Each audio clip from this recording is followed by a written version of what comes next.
সংস্থাপকায় চ ধর্মশ্চ সর্বধর্মস্বরূপিণে অবতার বরিষ্ঠায় রাম কৃষ্ণায় তে নম।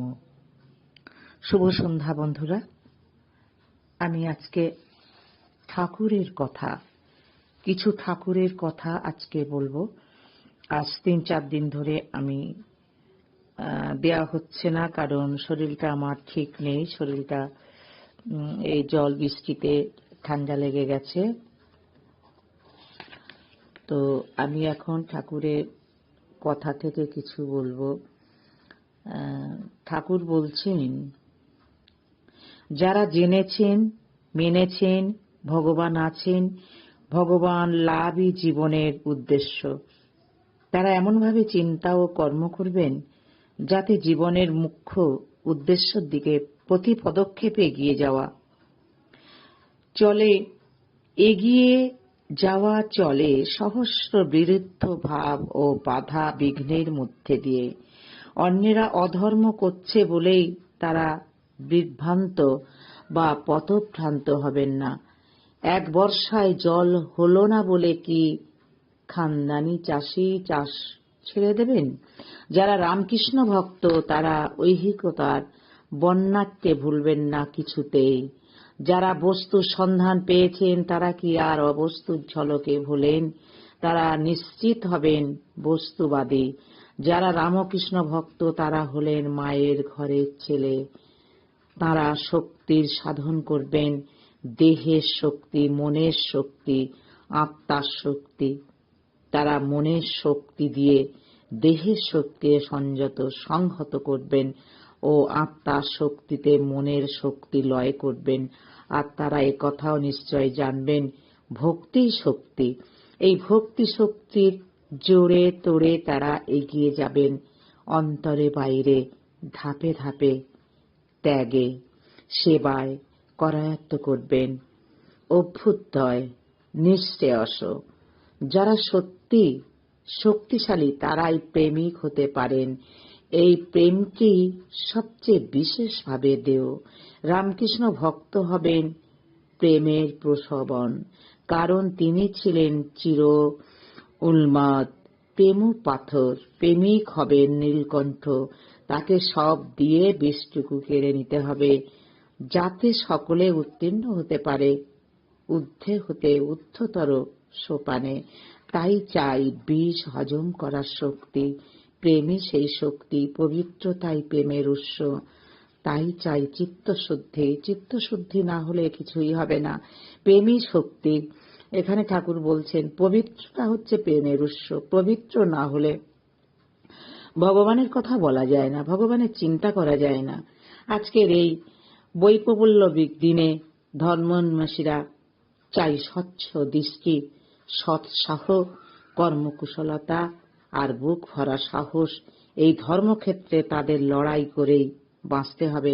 ভগবান তাই এই শাশ্বত মন্ত্র উচ্চারণ করলেন, তস্মাৎ সর্বেষু কালেষু মা মনুষদঃ যুদ্ধচ্চ।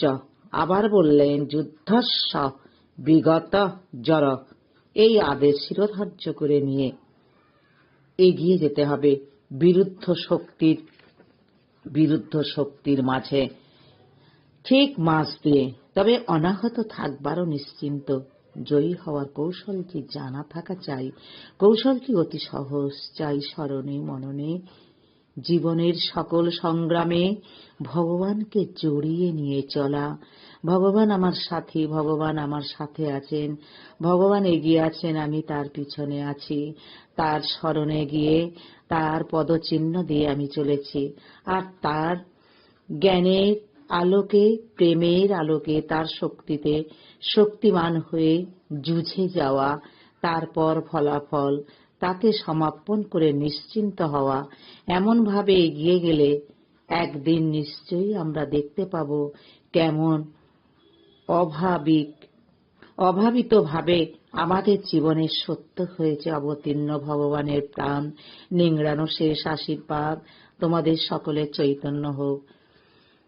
ভগবান এখানে বলছেন প্রতিটি কথায়, ভগবানের প্রতিটি কথায় আমাদের যে সাবধান বাণী করছেন, প্রতিটা কথায় সাবধান, যে সাবধানে পা ফেলতে হবে। ঠাকুর কল্পতরু এ তো অতি সামান্য কথা, তার অসামান্য ব্যথার কথা আমরা কি জানি? তিনি যে অযাচিত হয়ে ঘরে ঘরে দ্বারে দ্বারে ঘুরে গৌরাঙ্গ মহাপ্রভু যেমন চৈতন্য বিতরণ করেছিলেন, আমাদের ঠাকুরও ঠিক তেমন চৈতন্য বিতরণ করতে এসছেন। সাধন করে, নিজে সাধন করে সাধনা শেখাতে এসছেন। নিজেই কিন্তু বলছেন তার মায়াতে ভুলে জীব সংসারী হয়েছে। আবার এখন বলা হচ্ছে কেউ চিনল না, দাও না সরিয়ে চোখের আবরণ, দাও না ফুটিয়ে দিব্য চক্ষু, তখন দেখবে চিনি কি না চিনি তোমায়। তো এই যে ঠাকুরের কথা আমরা ঠাকুরের কথা বলছি, শুনছি, কিন্তু ক্ষণস্থায়ী, আমরা ধারণ করছি না। ঠাকুর বলছেন মাই ঠাকুরের জ্ঞানার্জন, মাই হচ্ছে সব। মাই জ্ঞানার্জন মানে চক্ষু কাজলকে বোঝায়, অঞ্জন। ওই অঞ্জন যার চোখে লেগেছে তার দৃষ্টি খুলে গিয়েছে। ভগবান যাকে একবার যে চিনতে পেরেছে, তাকে কিন্তু আর অন্যদিকে ফিরে তাকাতে হবে না, তাকে আর আধারে কেঁদে বেড়াতে হবে না। মাকে যে অত করে বললেন তাকেও দেখতে হবে ওই অসংখ্য নির্মদৃষ্টি কীটগুলিকে, যারা আধারে কিলবিল করছে। এতেও ছিল নাকি জীবের চৈতন্য স্ফুরণের জল্পনা। ঠাকুর বলেছিলেন তুমি যাবে কি গো, দেখছো না কলকাতার লোকগুলি ওই নির্মদৃষ্টি কীটগুলিকে আধারে কিলবিল করছে, তাদেরকে তোমার কি করতে হবে? তাদের চৈতন্য ফেরাতে হবে, স্ফুরণের জল্পনা।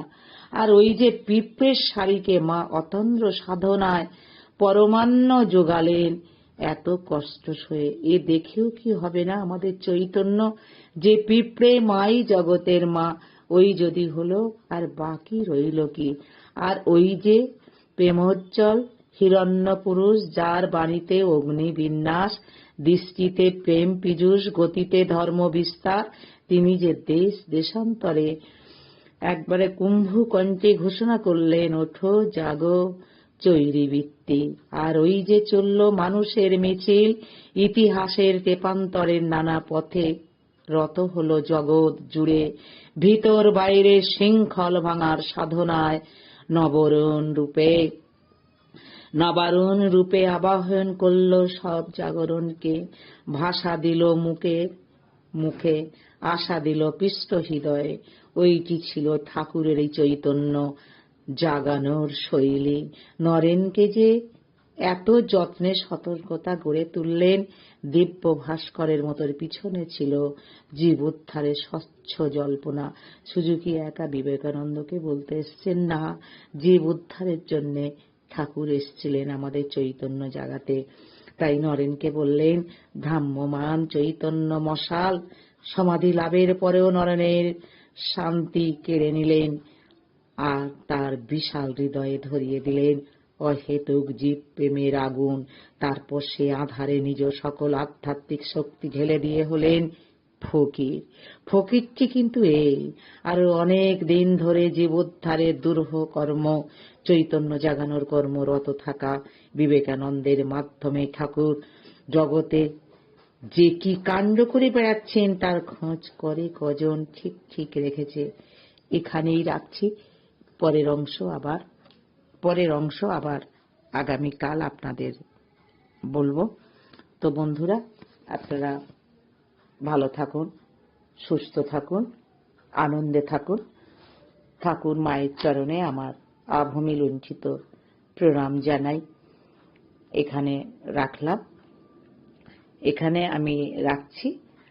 আর অবশেষে একটি কথা বলি, আপনারা যারা আমার কথা শুনতে ভালোবাসেন তারা অবশ্যই লাইক কমেন্ট করবেন। আর যারা এখনো পর্যন্ত সাবস্ক্রাইব করেননি আমার চ্যানেলটি অতি অবশ্যই সাবস্ক্রাইব করে আমার পাশে থাকবেন।